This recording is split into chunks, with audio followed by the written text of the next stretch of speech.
Hi all. ഇന്നത്തെ class നമ്മൾ കാണാൻ പോകുന്നത് അരിത്തമെറ്റിക് സീക്വൻസ് സമാന്തര ശ്രേണികൾ എന്ന് പറയുന്ന ചാപ്റ്ററിലെ പ്രോബ്ലംസ് ആണ്. കഴിഞ്ഞ ക്ലാസ്സിൽ ഞാൻ നിങ്ങളോട് പറഞ്ഞു പ്രോബ്ലംസ് ചെയ്യാൻ പോകുന്നതിന് മുന്നായിട്ട് 3 ഇക്വേഷൻസ് നല്ല രീതിയിൽ മനസ്സിലാക്കി പഠിക്കണമെന്ന് പറഞ്ഞു. അതിൽ ഒന്നാമത്തത് ഡി, അതായത് പൊതുവ്യത്യാസം അല്ലെങ്കിൽ കോമൺ ഡിഫറൻസ്. രണ്ടാമത്തത് എന്നാം പദം അല്ലെങ്കിൽ nth ടൈം കാണാനുള്ള ഇക്വേഷൻ. മൂന്നാമത്തത് ഒരു അരിത്തമെറ്റിക് സീക്വൻസ് അല്ലെങ്കിൽ സമാന്തര ശ്രേണിയിലെ തുക അല്ലെങ്കിൽ സം കാണാനുള്ള ഇക്വേഷൻ. നിങ്ങൾ എല്ലാവരും നന്നായി പഠിച്ചില്ലേ?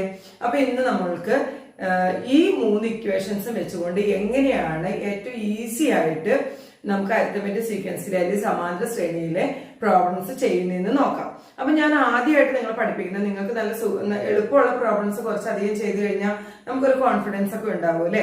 അതുകൊണ്ട് തന്നെ ഏറ്റവും എളുപ്പത്തിൽ മാർക്ക് കിട്ടുന്ന കുറച്ച് പ്രോബ്ലംസ് ആണ് ഞാൻ ഈ ചാപ്റ്ററിൽ നിങ്ങൾ ഇന്ന് പഠിപ്പിക്കുന്നത് കേട്ടോ. അപ്പൊ ഈ ഒരു ചാപ്റ്ററിന്റെ പ്രത്യേകത ഒരു 6 ക്വസ്റ്റ്യൻസ് ആണ് എന്തായാലും എക്സാമിൽ ചോദിക്കുക. അതായത് 25-ലേറെ മാർക്സ് നമുക്ക് ഈ ഒരു ചാപ്റ്ററിൽ നിന്നാണ് ചോദിക്കുന്നത്.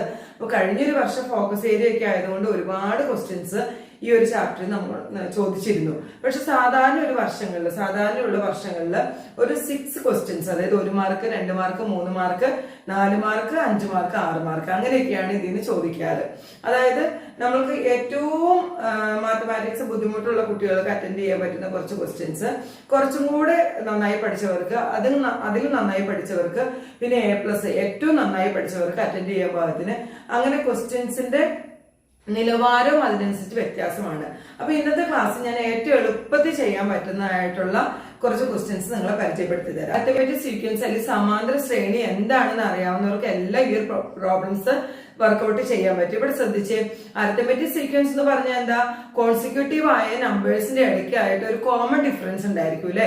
അതായത് അടുത്തടുത്ത് വരുന്ന സംഖ്യകളുടെ ഇടയിലുള്ള വ്യത്യാസം എല്ലാം സെയിം ആയിരിക്കും. അതായത് പൊതുവായിട്ടുള്ള ഒരു വ്യത്യാസം അവിടെ ഉണ്ടായിരിക്കും. ഇത്ര നിങ്ങൾക്ക് അറിയാലോ. അപ്പൊ നമുക്ക് ഈ പ്രോബ്ലംസ് ചെയ്യാം. ഞാനൊരു 5 പ്രോബ്ലം ബോർഡിൽ എഴുതിയിട്ടുണ്ട്. അതിൽ ഒന്നാമത്തെ പ്രോബ്ലം മാത്രമാണ് ഞാൻ ചെയ്യുക. ബാക്കിയെല്ലാം ഇത് വെച്ചിട്ട് നിങ്ങൾ തന്നെ ചെയ്ത് കണ്ടുപിടിക്കണം കേട്ടോ. ഇവിടെ ശ്രദ്ധിച്ച്, നമുക്കറിയാം പൊതുവ്യത്യാസം ഡി ആണെന്ന് അറിയാം. ഞാൻ നിങ്ങളോട് പഠിക്കാൻ പറഞ്ഞ equation term difference divide by position difference ആണ്. അതായത് പദവ്യത്യാസം ഹരിക്കണം സ്ഥാന വ്യത്യാസമാണ്. ഇനി ഇവിടെ നിങ്ങൾ നോക്കിക്കുക, കറക്റ്റ് ആയിട്ട് കുറച്ച് സംഖ്യകളിൽ ഇങ്ങനെ ഒരു ഡാഷ് ഒന്നും ഇടാതെ ഇങ്ങനെ എഴുതിയിരിക്കുകയാണ്. ഇതൊരു സീക്വൻസ് ആണ്. അതായത് നമുക്ക് ഇങ്ങനെ സംഖ്യകളെ ഇങ്ങനെ എഴുതാൻ പറ്റുകയാണെങ്കിൽ അതിനൊരു നമുക്ക് സീക്വൻസ് അല്ലെങ്കിൽ ശ്രേണി എന്ന് പറയാൻ പറ്റും. ഇനി അരിത്തമെറ്റിക് സീക്വൻസ് ആണെന്ന് ചോദിച്ചു കഴിഞ്ഞിട്ടുണ്ടെങ്കിൽ കറക്റ്റ് ആയിട്ട് ഇങ്ങനെ സംഖ്യകൾ എഴുതിയേക്കല്ലേ.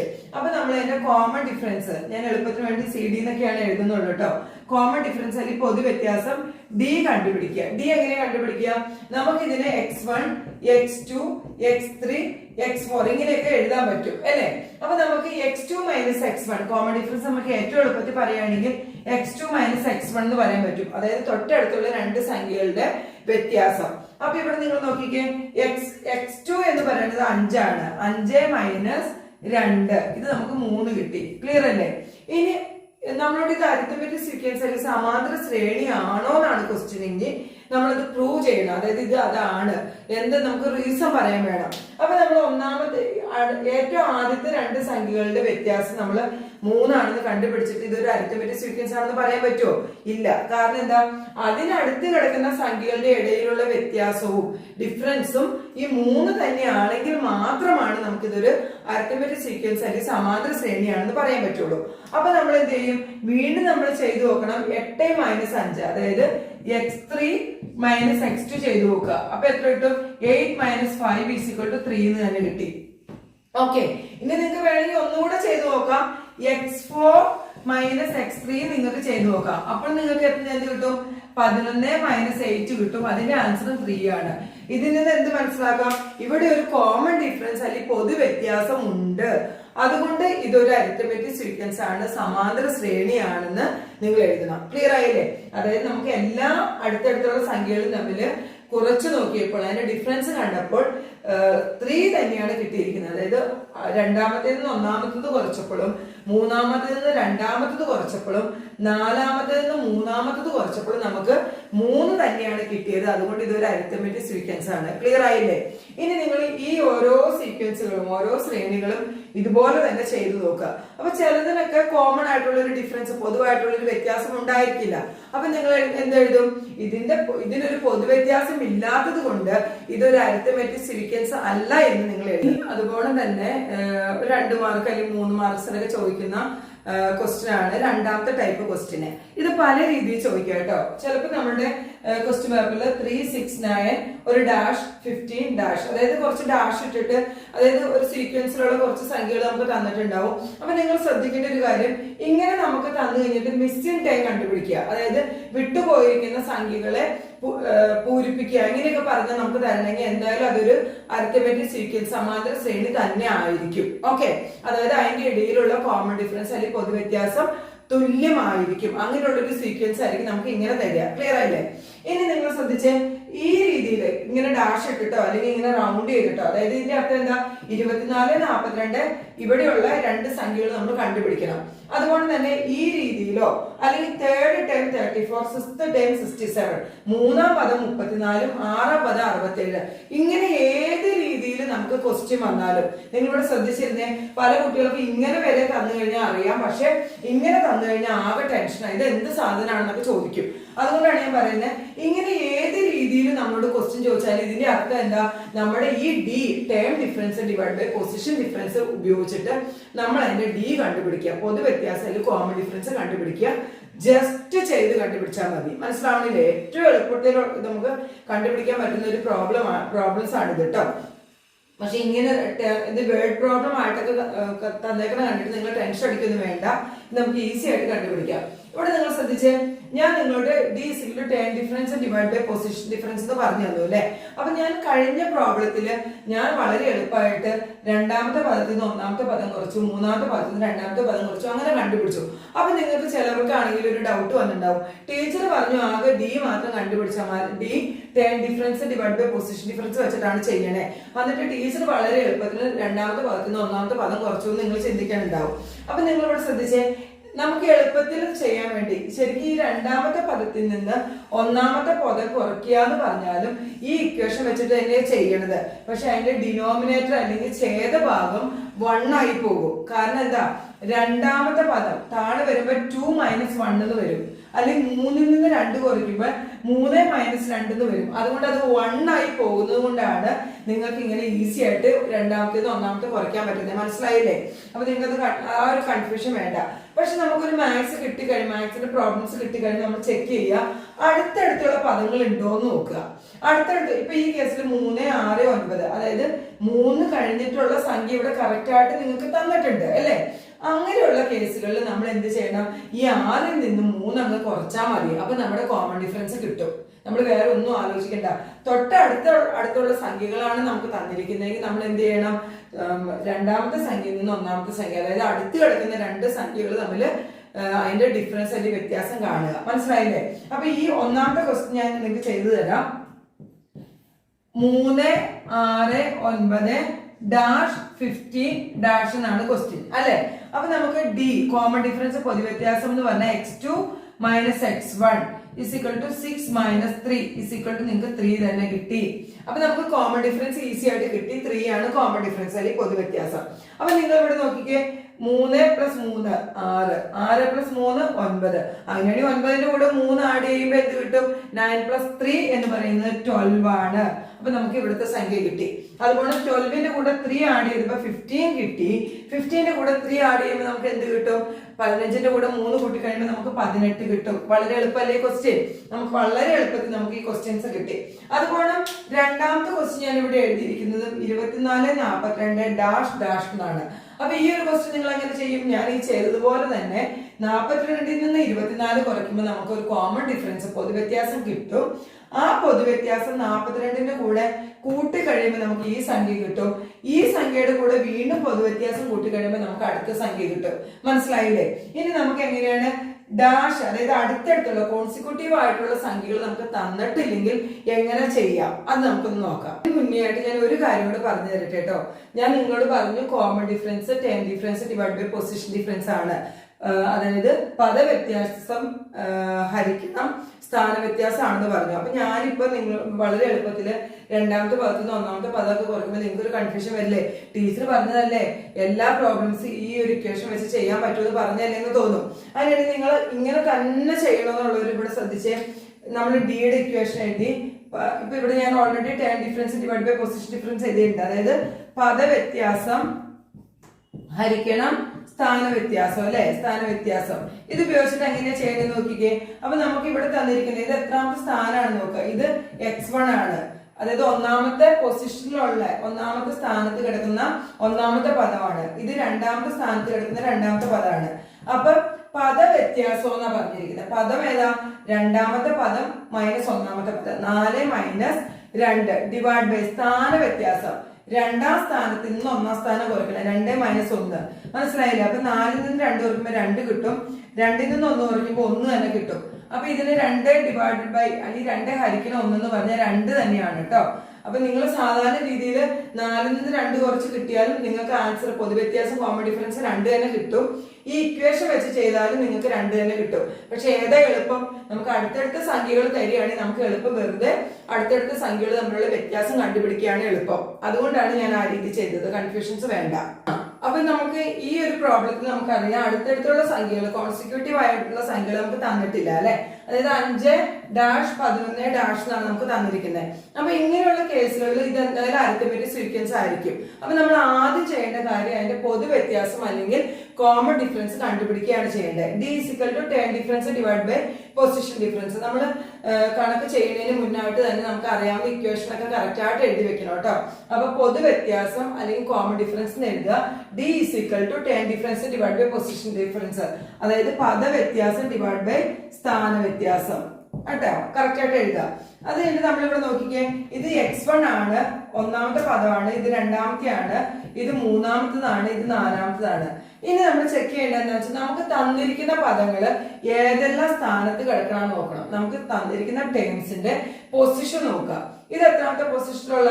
മൂന്നാമത്തെ അല്ലെ. മൂന്നാമത്തെ സ്ഥാനത്ത് കിടക്കണാണ്. ഇത് ഒന്നാമത്തെ സ്ഥാനത്ത് കിടക്കണാണ്. അപ്പൊ നമ്മൾ എന്ത് എഴുതും? മൂന്നാമത്തെ സ്ഥാനത്ത് കിടക്കുന്ന സംഖ്യ മൈനസ് ഒന്നാമത്തെ സ്ഥാനത്ത് കിടക്കുന്ന സംഖ്യ ഡിവൈഡഡ് ബൈ 3 - 1. കറക്റ്റ് ആയില്ലേ? 11ൽ നിന്ന് 5 നമ്മൾ കുറച്ച് കഴിയുമ്പോൾ നമുക്ക് എത്ര കിട്ടും? 11ൽ നിന്ന് 5 കുറയ്ക്കുമ്പോൾ നമുക്ക് 6 കിട്ടും അല്ലെ, 6 കിട്ടും. ഇനി 3ൽ നിന്ന് 1 കുറച്ച് നമുക്ക് എന്ത് കിട്ടും? 2 കിട്ടും. ഓക്കെ. അപ്പൊ നമുക്ക് 6നെ 2 വെച്ച് ഹരിച്ചു കഴിഞ്ഞാൽ നമുക്ക് എന്ത് കിട്ടും? 3 കിട്ടും. അപ്പൊ ഇവിടുത്തെ കോമൺ ഡിഫറൻസ് എന്താ ഞാൻ ഒന്നുകൂടെ പറഞ്ഞു തരാം. നമ്മൾ കറക്റ്റ് ആയിട്ട് ഇങ്ങനെ നോക്കുക. x1, x2, x3, x4 എന്നൊക്കെ കൊടുത്തു നോക്കുക. നമുക്ക് ഏതൊക്കെ സംഖ്യകളാണ് തന്നിരിക്കുന്നത് അവരുടെ സ്ഥാനവും പദവും നമ്മൾ കണ്ടുപിടിക്കുക. അപ്പൊ മൂന്നാമത്തെ സ്ഥാനത്തും ഒന്നാമത്തെ സ്ഥാനത്തും കിടക്കുന്ന സംഖ്യകൾ നമ്മുടെ കയ്യിലുണ്ട്. അപ്പൊ നമ്മള് മൂന്നാമത്തെ സ്ഥാനത്ത് കിടക്കുന്ന സംഖ്യ മൈനസ് ഒന്നാമത്തെ സ്ഥാനത്ത് കിടക്കുന്ന സംഖ്യ ഡിവൈഡ് ബൈ അതിന്റെ കറക്റ്റ് ആയിട്ടുള്ള പൊസിഷൻ 3 - 1. 11ൽ നിന്ന് 5 കുറയ്ക്കുമ്പോൾ നമുക്ക് 6 കിട്ടും. 3ൽ നിന്ന് 1 കുറയ്ക്കുമ്പോൾ നമുക്ക് 2 കിട്ടും. 6 ഡിവൈഡ് ബൈ 2. 6 ഹരിക്കുന്ന 2 എന്ന് പറഞ്ഞാൽ എന്താ? 3 ആണ് അല്ലെ. അപ്പൊ 3 കിട്ടി. അതായത് ഇവിടുത്തെ കോമൺ ഡിഫറൻസ് അല്ലെങ്കിൽ പൊതു വ്യത്യാസം നമുക്ക് 3 കിട്ടി. ഇനി നമുക്ക് എന്ത് ചെയ്താൽ മതി? 5ന്റെ കൂടെ 3 ആഡ് ചെയ്യാം. 3 കൂട്ടിയാൽ മതി. 5 - 3 8. 8 - 3 11. 11 3 എത്രയാ? 11ന്റെ കൂടെ 3 കൂട്ടി കഴിഞ്ഞാൽ നമുക്ക് 14 കിട്ടും. മനസ്സിലായില്ലേ? എങ്ങനെ പ്രോബ്ലം ചെയ്യേണ്ടത് നിങ്ങൾക്ക് മനസ്സിലായില്ലേ?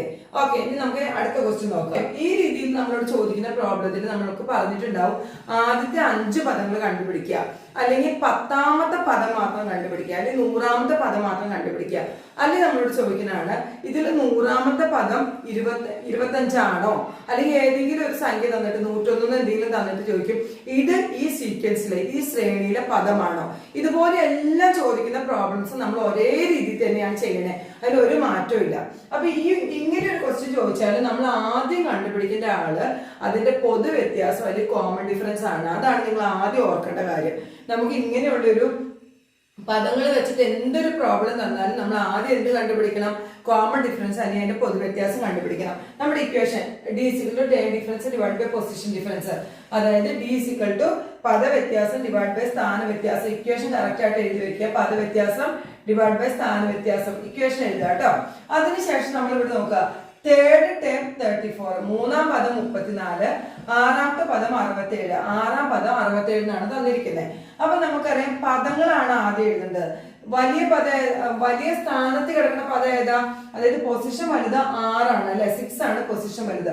അപ്പൊ ആ സ്ഥാനത്ത് കിടക്കുന്ന സംഖ്യ എടുത്ത് എഴുതി പദ വ്യത്യാസത്തിന് -34 ഡിവൈഡഡ് ബൈ വലിയ പൊസിഷനിലുള്ള ഏത് പൊസിഷനാണോ അതങ്ങ് എടുത്തെഴുതുക. 6 മൈനസ് 3. ഓക്കെ. ഇനി 67 34 കുറച്ച് നോക്കുക. 4 7 ആവാൻ 3 ആണ്. അതുപോലെ 3 6 ആവാൻ 3, 33 കിട്ടും. ഡിവൈഡഡ് ബൈ 6ൽ നിന്ന് 3 കുറച്ച് കഴിഞ്ഞാൽ 3 തന്നെ കിട്ടും. അപ്പൊ നമുക്ക് 33നെ 3 വെച്ച് ഡിവൈഡ് ചെയ്ത് നമുക്കറിയാം അവിടെ എത്ര കിട്ടുക? 11 ആണ്. 33നെ 3 വെച്ചിട്ട് ഹരിച്ചു കഴിഞ്ഞാൽ നമുക്ക് 11 കിട്ടും. കോമൺ ഡിഫറൻസ് പൊതു വ്യത്യാസം നമുക്ക് ഇവിടെ 11 കിട്ടി. ഇനി നമ്മൾ ഈ ഒരു ക്വസ്റ്റ്യൻ നമ്മളോട് എന്താ ചോദിച്ചത്? ആദ്യത്തെ 5 പദങ്ങൾ കണ്ടുപിടിച്ച് എഴുതാനാ പറഞ്ഞത്. അപ്പൊ നമുക്കറിയാം, നമ്മൾ കറക്റ്റ് ആയിട്ട് എഴുതി നോക്കാം കേട്ടോ. ഇവിടെ നോക്കിക്കേ, നമുക്ക് തന്നിരിക്കുന്ന പദങ്ങൾ നമ്മൾ ആദ്യം എഴുതി വെക്കാം. മൂന്നാമത്തെ സ്ഥാനത്ത്, ഒന്നാമത്തെ സ്ഥാനത്ത് നമുക്കറിയില്ല, 2 നമുക്കറിയില്ല, പക്ഷെ 3 നമുക്കറിയാം, അത് 34 ആണ്. 4 നമുക്കറിയില്ല, 5 നമുക്കറിയില്ല, പക്ഷെ 6 67 ആണ് നമുക്കറിയാം. ഇത്ര നിങ്ങൾ എഴുതി. ഇനി ഇവിടെ നിങ്ങൾ നോക്കിക്കേ, നമുക്കിപ്പോ ഇതിന്റെ പൊതു വ്യത്യാസം 11 ആണെന്ന് കിട്ടി. അപ്പൊ നമ്മൾ എന്ത് ചെയ്താൽ മതി? ഈ 34 തൊട്ട് ഇപ്പുറവശത്ത് കിടക്കുന്ന, അതായത് അതിന്റെ മുന്നിൽ കിടക്കുന്ന സംഖ്യകൾ കണ്ടുപിടിക്കണം. ഈ 34ൽ നിന്ന് 11 കുറച്ചാൽ മതി അല്ലെ? 34ൽ നിന്ന് 11 കുറച്ച് കഴിഞ്ഞാൽ എത്ര കിട്ടും? 3, അതുപോലെ തന്നെ 2, 23 കിട്ടും. ഇനി വീണ്ടും 23ൽ നിന്ന് 11 കുറച്ച് കഴിഞ്ഞാൽ നമുക്ക് 2 1 കിട്ടും, 12 കിട്ടും അല്ലെ? അതുപോലെ തന്നെ 34ന്റെ റൈറ്റ് സൈഡിൽ വലതുവശത്ത് കിടക്കുന്ന സംഖ്യകൾ, അല്ലെങ്കിൽ 34നേക്കാളും വലിയ സംഖ്യകൾ കിട്ടുന്നത് നമുക്ക് എന്ത് ചെയ്താൽ മതി? 34ന്റെ കൂടെ 11 കൂട്ടി പോയാൽ മതി. 34ന്റെ കൂടെ 11 കൂട്ടുമ്പോൾ നമുക്ക് എത്ര കിട്ടും? 45 കിട്ടും. വീണ്ടും ഒരു പ്രാവശ്യം കൂടെ നമ്മൾ കൂട്ടുകയാണെങ്കിൽ 56 കിട്ടും. ശരിയല്ലേ? അപ്പൊ നമുക്ക് ആദ്യത്തെ 5 സംഖ്യകൾ കറക്റ്റ് ആയിട്ട് വേഗത്തിൽ തന്നെ കിട്ടി. അപ്പൊ പേജ് നമ്പർ 21 മൂന്നാമത്തെ ക്വസ്റ്റ്യൻ ആയിട്ടോ ഞാൻ ചെയ്തു തരാൻ പോകുന്നത്. അതൊരു വേർഡ് പ്രോബ്ലം ആയിരുന്നു. നിങ്ങൾ കറക്റ്റ് ആയിട്ട് വായിച്ചു നോക്കുക. അതിൽ പറഞ്ഞിരിക്കുന്ന കാര്യം 5ാമത്തെ പദം, 5th ടേം എന്ന് പറയുന്നത് 38 ആണ്, 38 ആണ്. അതുപോലെ 9ാമത്തെ പദം 9th ടേം എന്ന് പറയുന്നത് 66 ആണ്. അങ്ങനെയാണെങ്കിൽ 25ാമത്തെ പദം കണ്ടുപിടിക്കാനാണ് നിങ്ങളോട് ചോദിച്ചിരിക്കുന്നത്. അപ്പൊ നിങ്ങൾക്ക് ഏതെങ്കിലും 2 സ്ഥാനത്ത് കിടക്കുന്ന 2 പദങ്ങൾ, ഏതെങ്കിലും 2 പൊസിഷനിലുള്ള 2 ടേമുകൾ നിങ്ങളുടെ കൈ കിട്ടിക്കഴിഞ്ഞാൽ നിങ്ങൾ വേറെ ഒന്നും ആലോചിക്കേണ്ട ആവശ്യമില്ല. ആദ്യം തന്നെ നമ്മുടെ കോമൺ ഡിഫറൻസ് കണ്ടുപിടിച്ചോളൂ കേട്ടോ. അപ്പൊ ഡി ഇക്വേഷൻ ഒക്കെ കറക്റ്റ് ആയിട്ട് എഴുതാൻ ഞാനിപ്പോ കറക്റ്റ് ആയിട്ട് എഴുതുന്നില്ല. നിങ്ങൾ പക്ഷെ ബുക്കിലോ അല്ലെങ്കിൽ എക്സാമിൽ ചെയ്യുമ്പോൾ കറക്റ്റ് ആയിട്ട് അവിടെ ഇക്വേഷൻ കാണണം. ഇക്വേഷൻ ചെയ്ത് എഴുതിയാൽ തന്നെ അവിടെ 1/2 മാർക്ക് ഒരു 1 മാർക്കൊക്കെ നിങ്ങൾക്ക് കിട്ടും കേട്ടോ. അപ്പൊ ഡി = പദവ്യത്യാസം ഡിവൈഡ് ബൈ സ്ഥാന വ്യത്യാസം, അല്ലെങ്കിൽ term difference divide by position difference എഴുതുക. അത് കഴിഞ്ഞിട്ട് നിങ്ങൾ പൊസിഷൻ നോക്കുക, സ്ഥാനം നോക്കുക, ഏത് സ്ഥാനത്ത് കിടക്കുന്ന സംഖ്യയാണ്.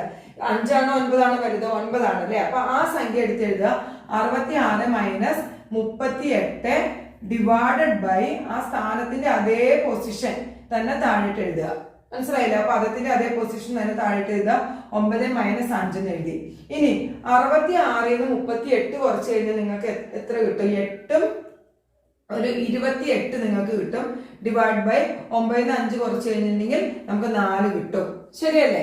അപ്പം 28 ഡിവൈഡ് ബൈ 4, 28 ഹരിക്കണം 4, 28 ഡിവൈഡ് ബൈ 4 എന്ന് പറഞ്ഞാൽ എന്താണ്? 7 ആണ് അല്ലെ? അപ്പൊ 7 കിട്ടി. ഇവിടുത്തെ പൊതു വ്യത്യാസം അല്ലെങ്കിൽ കോമൺ ഡിഫറൻസ് നിങ്ങൾക്ക് 7 കിട്ടി. ഓക്കെ. ഇനി ഈ ഒരു ക്വസ്റ്റ്യൻ നിങ്ങൾക്ക് പല രീതിയിൽ ചെയ്യാം കേട്ടോ. നിങ്ങൾക്ക് ഇതിന്റെ ഒന്നാമത്തെ പദം കണ്ടുപിടിച്ചതിന് ശേഷം ഈ ഇക്വേഷൻ ഉപയോഗിച്ച് ചെയ്യാം. ഞാൻ പറഞ്ഞില്ലേ, വേണ്ടി ഞാനത് ഒരു പ്രാവശ്യം ചെയ്ത് കാണിച്ചു തരാം. അല്ലെങ്കിൽ നമുക്ക് കുറച്ചും കൂടെ ബുദ്ധിപൂർവ്വം കുറച്ചും കൂടി ഈസി ആയിട്ട് ചെയ്യുന്ന ഒരു മെത്തേഡ് ഉണ്ട്. ഇവിടെ നിങ്ങൾ നോക്കിക്കേ, നമുക്ക് ഇവിടെ തന്നിരിക്കുന്ന പദങ്ങളൊന്ന് നോക്കുക. 5ാം പദം നമുക്കറിയാം അല്ലെ? 5ാം പദത്തിന്റെ കൂടെ നമ്മളോട് ചോദിച്ചിരിക്കുന്ന പദം 25ാമത്തെ പദമാണ്. അപ്പൊ നമുക്കറിയാം, നമുക്ക് അരിത്മെറ്റിക് സീക്വൻസ് എന്ന് പറഞ്ഞാൽ എന്താണ്? 5ാം പദം നമ്മുടെ അടുത്ത് ഉണ്ടെങ്കിൽ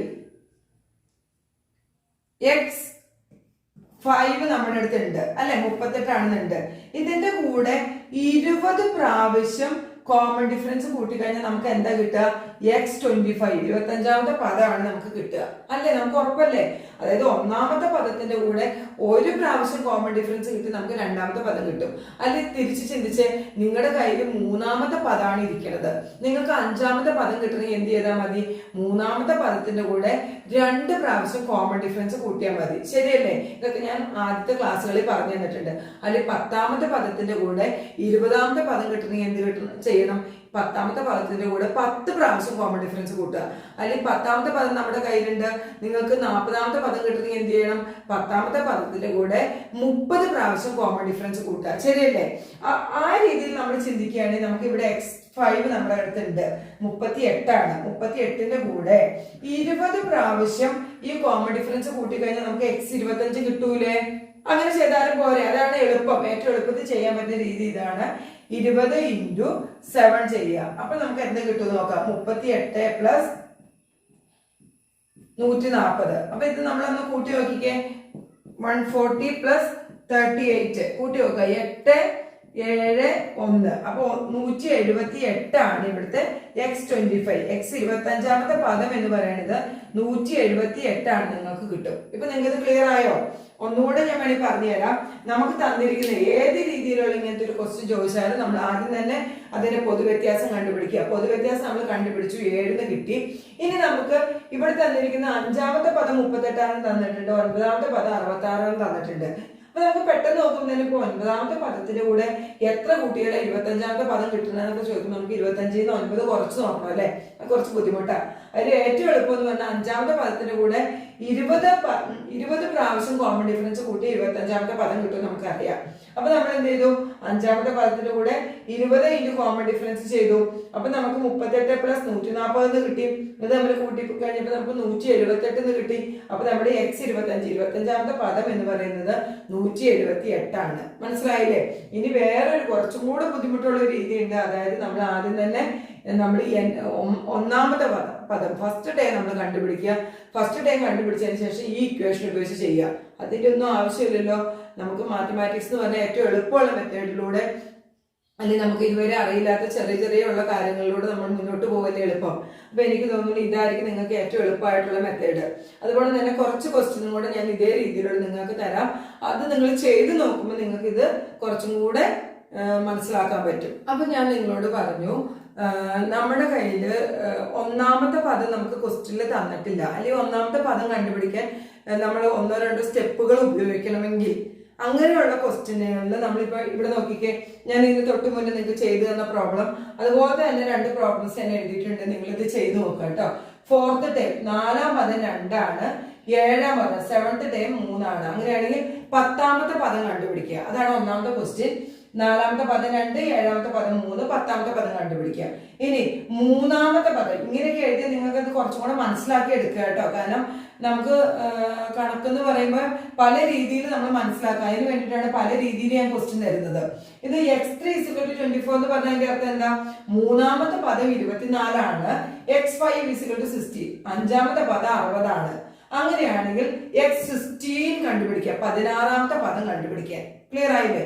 ഇനി ഇവിടെ നിങ്ങൾ നോക്കിക്കേ, ഇവിടെ നിങ്ങൾക്ക് ഒറ്റ നോട്ടത്തിൽ നിങ്ങൾക്ക് മനസ്സിലാവും ഈ ക്വസ്റ്റ്യനുകളിൽ ഒന്നും 1ാമത്തെ പദം തന്നിട്ടില്ല. ക്ലിയർ അല്ലേ? ഇനി നിങ്ങൾ ഇവിടെ എഴുതിയുള്ള 3ാമത്തെ ക്വസ്റ്റ്യൻ ഒന്ന് നോക്കിക്കേ. ഈ ക്വസ്റ്റ്യന്റെ പ്രത്യേകത എന്താ?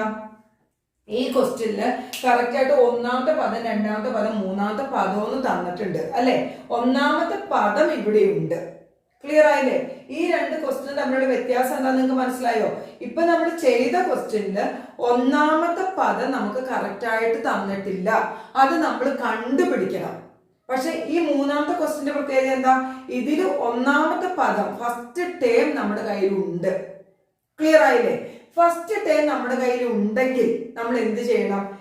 ഇങ്ങനത്തെ ഒരു ക്വസ്റ്റ്യൻ, അതായത് n-ാം പദം കണ്ടുപിടിക്കുക, അല്ലെങ്കിൽ nth ടൈം കണ്ടുപിടിക്കുക. nth ടൈം എന്ന് പറഞ്ഞാൽ എന്താ? ഇവിടുത്തെ n എന്താ? 100 ആണ്. അതായത് 100ാമത്തെ പദം എന്ന് പറഞ്ഞാൽ n, ഇവിടുത്തെ ഈ ക്വസ്റ്റ്യനിൽ n എന്ന് പറഞ്ഞാൽ 100 ആണ്. nth ടൈം എന്ന് പറയുന്നത് 100ാമത്തെ പദമാണ്. ക്ലിയർ അല്ലേ? അപ്പൊ ഇവിടെ നമ്മൾ ആദ്യം നോക്കുമ്പോൾ തന്നെ നമുക്ക് കറക്റ്റ് ആയിട്ട് ഒരു സീക്വൻസ് അങ്ങോട്ട് തന്നേക്കണേ. സീക്വൻസിൽ 1ാമത്തെ പദം നമുക്ക് തന്നിട്ടുണ്ട്. നമ്മൾ പെട്ടെന്ന് തന്നെ ഇക്വേഷൻ എഴുതുക. xn = dn + f - d. മനസ്സിലായില്ലേ? ഇനി നമ്മൾ കറക്റ്റ് ആയിട്ട് നമുക്ക് തന്നിരിക്കുന്ന സാധനങ്ങളെല്ലാം താഴെ എടുത്ത് എഴുതുക. 1ാമത്തെ പദം f നമുക്ക് തന്നിട്ടുണ്ട്, 2 ആണ്. ഇനി ഡി, ഏത് ക്വസ്റ്റ്യൻ തന്നാലും നമുക്ക് അവിടെ പൊതുവ്യത്യാസം അല്ലെങ്കിൽ കോമൺ ഡിഫറൻസ് ഇല്ലെങ്കിൽ നമ്മൾ ആദ്യം തന്നെ ആ കോമൺ ഡിഫറൻസ് അല്ലെങ്കിൽ പൊതുവ്യത്യാസം കണ്ടുപിടിക്കണം.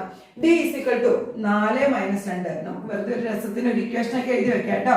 കാരണം ഇക്വേഷനൊക്കെ എഴുതി നമുക്ക് മാർക്ക് കിട്ടുമല്ലോ നമ്മുടെ തെറ്റിയാലും. അപ്പൊ നമ്മൾ x2 - x1 എഴുതി. 4 - 2 = 2 ആണെന്ന് കിട്ടി. ഓക്കെ, ഇനി ഇവിടെ നമ്മൾ ഓൾറെഡി നമുക്ക് ക്വസ്റ്റ്യൻ തന്നെ തന്നിട്ടുണ്ട്. n എന്ന് പറയുന്നത് 100 ആണ്. ഓക്കെ അല്ലേ? അങ്ങനെയാണ് ഈ എക്സ് n എന്ന് പറഞ്ഞാൽ എന്താ? എക്സ് എന്നിന്റെ സ്ഥാനത്ത് 100 ഇട്ട് കൊടുക്കുക. ഡി നമുക്ക് കണ്ടുപിടിച്ചു, ഡിയുടെ സ്ഥാനത്ത് 2 ഇടുക. n നമുക്കറിയാം ഇൻറ്റു 100.